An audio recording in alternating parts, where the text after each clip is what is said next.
जय माता दी। राधे राधे। गुप्त नवरात्रि में आज हम बात करेंगे पंचमी महाविद्या अर्थात त्रिपुर भैरवी के बारे में। माँ त्रिपुर भैरवी 10 महाविद्याओं में से 5वीं महाविद्या मानी जाती हैं। वे तप, शक्ति, साहस, आत्मबल, साधना, भय नाश और आध्यात्मिक उन्नति की अधिष्ठात्री देवी हैं। गुप्त नवरात्रि में उनकी उपासना विशेष रूप से फलदायी मानी जाती है। त्रिपुर भैरवी की पूजा गुप्त नवरात्रि के किसी भी दिन की जा सकती है। यदि आपकी परंपरा में किसी भी विशेष तिथि का विधान है तो उसी का पालन करते हुए माँ की आराधना करें। माँ की शुभ मुहूर्त के बाद करेंगे अगर हम पूजा की, तो पूजा के लिए सर्वोत्तम समय ब्रह्म मुहूर्त होता है, या तो बिल्कुल भी सूर्य देव ना निकले और नहीं तो 12 बजे रात्रि के पश्चात अर्थात 10 बजे के या 12 बजे के बाद रातों में इनकी पूजा होती है। तो लगभग 1:05 पूर्व इनकी पूजा करें आप ब्रह्म मुहूर्त में सूर्योदय से, और प्रातःकाल सूर्योदय के बाद से लगभग 10 बजे से 10 बजे के बाद फिर रात्रि में संपन्न करें। रात्रि की पूजा सूर्यास्त के बाद विशेष करके ये जो निशीथ काल का शुभ मुहूर्त होता है, ये साधना का बहुत ही अच्छा स्रोत और महत्व बताया गया है। इस समय आप कर सकते हैं अपनी साधना। यह मुख्यतः अनुभवी साधकों के लिए बहुत ही उपयुक्त मानी जाती है, अर्थात जो अनुभव वाले हैं, जो गुरु के निर्देश के अनुसार पूजा करते हैं, या तांत्रिक लोग होते हैं ये करते हैं। गृहस्थ लोग जो साधारण रूप से पूजा करते हैं वो माता रानी की नॉर्मल तरीके से पूजा कर सकते हैं। बात करें पूजा सामग्री की, तो माता रानी को लाल वस्त्र, लाल फूल, गुड़हल या लाल कमल उपलब्ध हो तो बहुत ही अच्छी बात है, ये सब चढ़ाएं। कुमकुम, रोली, अक्षत, चंदन, धूप, दीप, घी का दीपक ज़रूर रखें। नारियल अगर आप चढ़ाते हैं 10 महाविद्याओं को अलग अलग तो चढ़ाएं।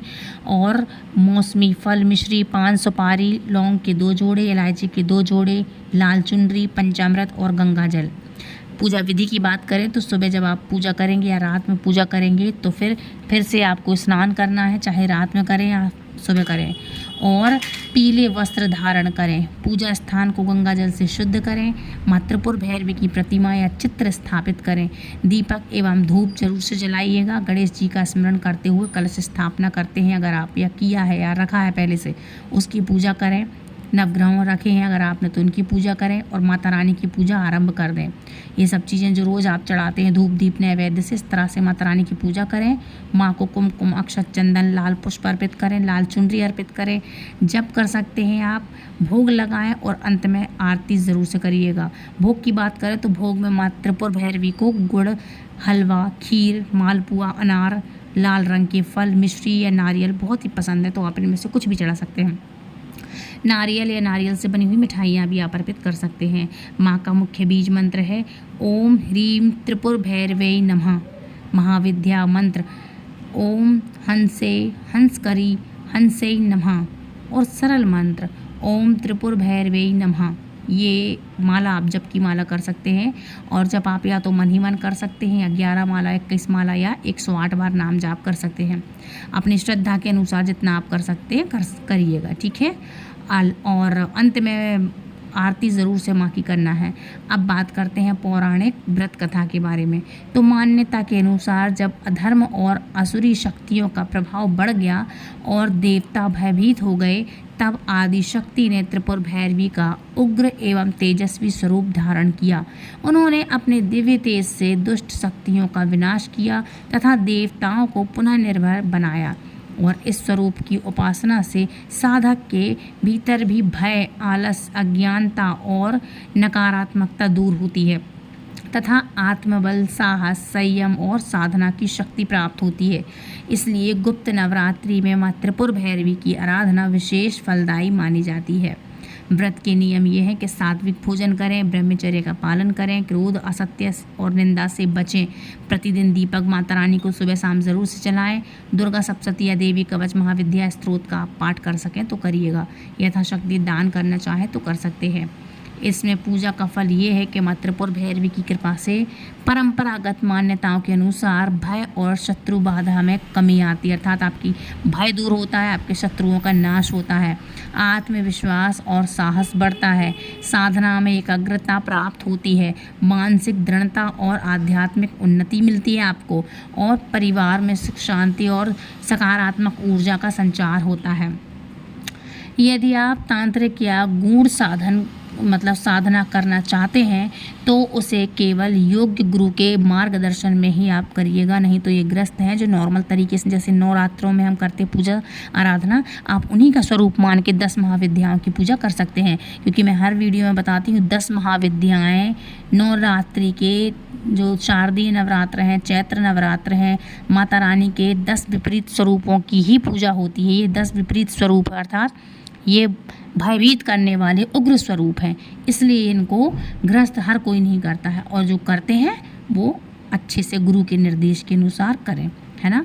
अच्छा, सात्विक पूजा विधि पर्याप्त है हम गृहस्थों को, तो सात्विक तरीके से करें और अपने गुरु के निर्देश के अनुसार करें, है ना। और अब बात करेंगे हम माता धूमावती की संपूर्ण जानकारी के बारे में, व्रत कथा के बारे में। तो शुरू करते हैं माँ धूमावती की संपूर्ण जानकारी। तो माँ धूमावती 10 महाविद्याओं में से 7वीं महाविद्या मानी जाती हैं।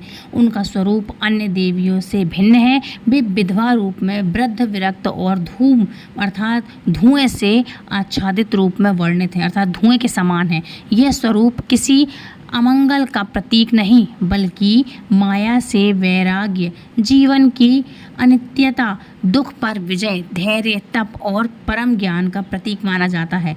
माता धूमावती का स्वरूप कैसा है?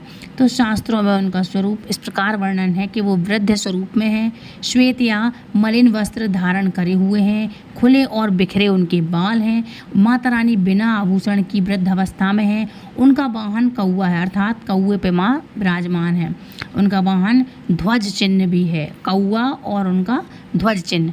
हाथ में माता रानी सूपा लिए होती, जिसको हम सूपड़ा या सूप बोलते हैं, जिसमें हम गेहूँ चावल फटकते हैं ना, साफ करते हैं, वो मतलब टोकरी। और कभी वर मुद्रा धारण किए हुए दिखती है माँ, तो कभी साधारण सूप लिए हुए बैठी दिखती है। यह स्वरूप बताता है कि बाहरी आकर्षण नश्वर है, जबकि सत्य, तप और ज्ञान ही स्थायी है। अब बात करते हैं माँ धूमावती की पौराणिक कथा के बारे में। तो माँ धूमावती की उत्पत्ति के संबंध में कई कथाएं प्रचलित हैं, जिसमें से सबसे प्रसिद्ध इस प्रकार एक कथा है कि एक बार माता पार्वती भगवान शिव के साथ कैलाश पर बैठी हुई थी। उन्हें अधिक भूख लगी। उन्होंने भगवान शिव से भोजन मांगा, परंतु कुछ समय तक भोजन उपलब्ध नहीं हुआ। भूख असहनीय होने पर माता पार्वती ने स्वयं भगवान शिव को ही निगल लिया। शिव सर्वव्यापक हैं, इसलिए वे तुरंत उनके शरीर से धुएं के रूप में मतलब धुएं के रूप से बाहर तो आ गए, प्रकट हुए, परंतु भगवान शिव ने कहा कि आज से तुम धूम के प्रकट होने के कारण धूमावती नाम से प्रसिद्ध होगी। शिव के वाहन बाहर निकल जाने के बाद पार्वती विधवा स्वरूप में प्रकट हुई। यह विधवा रूप किसी सांसारिक दुख का प्रतीक नहीं, बल्कि यह दर्शाता है कि परम सत्य किसी संबंध पर निर्भर नहीं है। यह स्वरूप अहंकार, आसक्ति और मोह के अंत का प्रतीक है। दूसरी मान्यता ये है कि कुछ तांत्रिक ग्रंथों में धूमावती को उस शक्ति का रूप माना गया है जो सृष्टि के प्रलय के बाद शेष रहती है।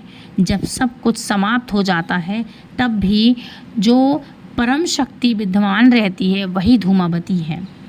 धूमावती किसकी अधिष्ठात्री देवी हैं? तो देखो, वे वैराग्य, तपस्या, आत्मज्ञान, शत्रु बाधा से रक्षा करती हैं, विपत्तियों में धैर्य का काम हमें मतलब धैर्य सिखाती हैं, रोग और संकट से हमारी रक्षा करती हैं और आध्यात्मिक उन्नति की ओर हमें ले जाती हैं, और आध्यात्मिक उन्नति की अधिष्ठात्री देवी मानी जाती है माँ धूमावती। अच्छा, पूजा का शुभ मुहूर्त इनका देखो तो गुप्त नवरात्रि में ये गुप्त होती हैं। तो मैंने प्रत्येक वीडियो में बताया है कि 10 दिन में आपको 10 महाविद्याओं की या तो बहुत सुबह आपको पूजा करनी है, और नहीं तो रात के समय आपको 10 के बाद करनी है, और ऐसे कमरे में करनी है जहाँ ज़्यादातर कोई आता जाता ना हो। तो गुप्त नवरात्रि में ज्येष्ठ मतलब ये जो आषाढ़ मास है, ये धूमावती जयंती पड़ती है ज्येष्ठ मास में, और अमावस्या भी पड़ती है, या ब्रह्म मुहूर्त में इनकी पूजा करें और या फिर आप रात्रि में करें 10 के बाद।